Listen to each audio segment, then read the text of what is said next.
Our next topic is thoughts, habits, and BS, belief systems. And Phyllis says this all the time, and I love that. And perception is what Ryan brought up earlier. So I think perception is part of that. And how we look at things is, I could look at a situation a lot differently than someone else. So something that is, maybe that in my perception, that my old perception would have drove me crazy, now is not a big deal. So looking at that, let's talk a little bit about thoughts. And Ryan, we spoke at one point about our mind is just the blue sky and the thoughts are the clouds. That may be going like, I think it's a good analogy. Let's just talk about that just really briefly. Yeah, so I think, a couple of key points. So the first thing is that the reason it's very hard a lot of times with talk therapy or trying traditional methods to fix the mind is that you're trying to fix your mind with your mind, which is hard, right? It's often hard to sort of fix a problem with the same thinking that created it.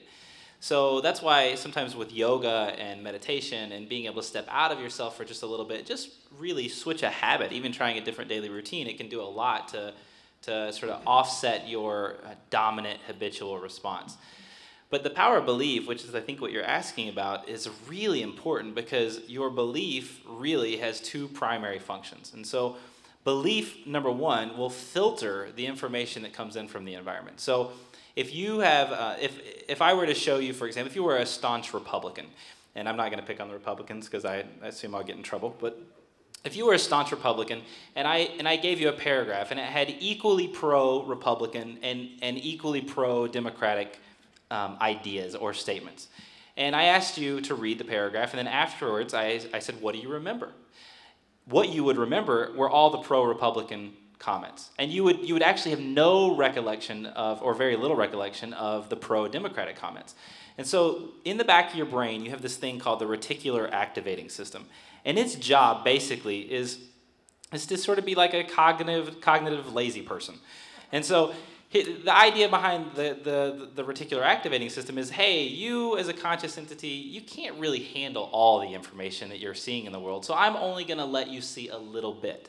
And what it lets you see is what you expect to see. So if you have a racist belief, as an example, you will see many examples of stereotypical behavior that support your belief. And so what you believe really does change your experience of reality. So other than a filtering effect, but it also has an emergent creative one. So that means that if you believe something, it tends to show up in the world. And so there's some great research by the Heart Math Institute, which basically says, some of you are nodding your heads, so you're familiar with this. You're putting out energy all the time, and if I'm confident, I hold my chest a little higher, and if I'm really scared, I kind of come down a little bit. This energy people pick up on, right? And they tend to treat you in a way that you believe you should be treated. So the idea is that when I do coaching work, one of the first things that I want to look at is, what do you believe? What do you believe about yourself? Because guess what? Whatever you believe about yourself, you will see turn up in your life over and over and over again. So that's why, as Phyllis was saying earlier, change your beliefs, and you really can change your life and your health. Nice. Yeah, Phyllis, just give us fill us in on that conversation earlier with our thoughts and beliefs. I call your belief system your BS, because we make it up. And your truth is going to be different than your truth, and your truth is going to be different than my truth. And I like to think that there's an overall capital T truth that we want to think about, rather than all the made-up things that happen to be perceptions. And, of course, if I have my green glasses on, you're going to look green. And if she's got her yellow glasses on, you're going to look yellow. And if you've got your orange glasses on, he's going to look orange. So, but it's still him. So, it's like how we look at everything and how we decide, and that's our BS. And it isn't necessarily the truth. It's just what we have come to believe is our version of it. And it has a huge effect on what we say. And I was talking to Ryan earlier about, the idea that thoughts are things, and everything begins with our thoughts and all of that sort of thing. But you know what? The feeling comes in there. And the only thoughts that are really powerful are the ones that are fueled by your feeling. And when you get those two things together, when you feel strongly about a thought you've had, it becomes a belief. And then, like he said, the belief takes over, and the only thoughts you will even entertain will be the one that fits your BS. So then you don't even notice other stuff. And that's the way I look at it. And so we have to step back, become the observer, and notice what we're doing, and realize that how we may be perceiving things may not be the truth. And then step back and consider the possibilities rather than the limitations we set up for ourselves. Does that make sense?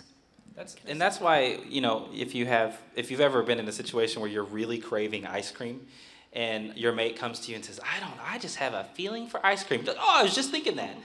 And that's because you're thinking the thought, and there's also a lot of feeling behind it, right? And it tends to project outward in the world a little easier. Yeah. You know, we think thousands of thoughts a day. You know, thoughts come in and out constantly, thousands and about an hour. 70,000 Is a that day. Between 2,000 and 2,100 per hour. Yeah, Per hour. but you know, the only ones you grab onto are the ones your belief system accepts. You don't entertain all those thoughts. Some of them are totally unaffected. They just float in and out. The ones you grab onto and internalize and focus on are the ones that your belief system recognizes. And that's the reason we have to kind of do, I like to call it an archaeological dig to find out what's in that belief system that we don't even know is there. You know, we've got stuff in there from childhood and in the subconscious, and then we've been carrying it in our bodies. And, you know, it supports death, not life. And when it comes to worry, we create alternate realities. So for instance, if your spouse is later than you expected and you start to think, I hope he or she hasn't been in an accident, and you start to have an image of him being in an accident, and then your heart starts to pound with fear and you visualize him in the hospital and you worry about how you're going to take care of the kids without him. That becomes an alternate reality, and you feel as if that reality were true. Yes.